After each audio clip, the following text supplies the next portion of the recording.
We're less than a week away from Christmas. That means the airports are going to be packed. Chris McGinnis is the editor of the TravelSkills.com blog, and you can read him on SF Gate. Thanks for joining us today. Sure thing. Let's start with a big story in travel news, which was the mishap in Atlanta because of the power outage.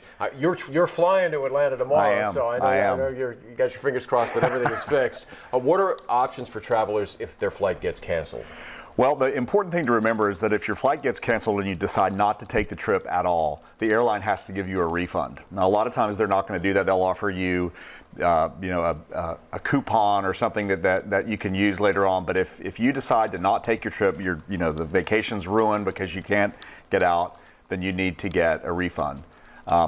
And you can ask for that when you're at the airport. Mm-hmm. If you're simply delayed, according to airlines' contracts of carriage, they only have to get you to your destination eventually. They don't have to get you there on time. There's nothing that says that they have to do anything for you if you're late. So only if you're canceled, and if you're late, you just have to kind of roll with the punches. Okay. Which days are expected to be the busiest in this holiday season, Christmas week? Yeah, well, the busiest days at SFO, my contacts say the busiest day there is going to be Thursday.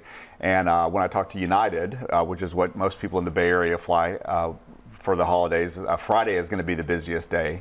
And then on the 26th, the day after Christmas, is also another busy day.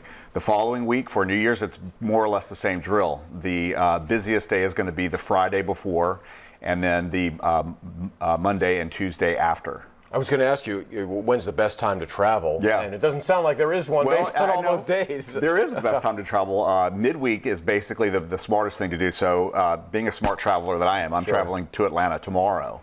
And I'm coming back on Christmas Day. So if you can travel on Christmas Eve or Christmas Day, most travelers are already in place, or most people want to be in place by Christmas Eve, Christmas Day. They don't want to travel. So that's when you're going to find the fewest crowds and the lowest prices. The same goes for New Year's Eve. Everybody wants to be where they're going to be on New Year's Eve.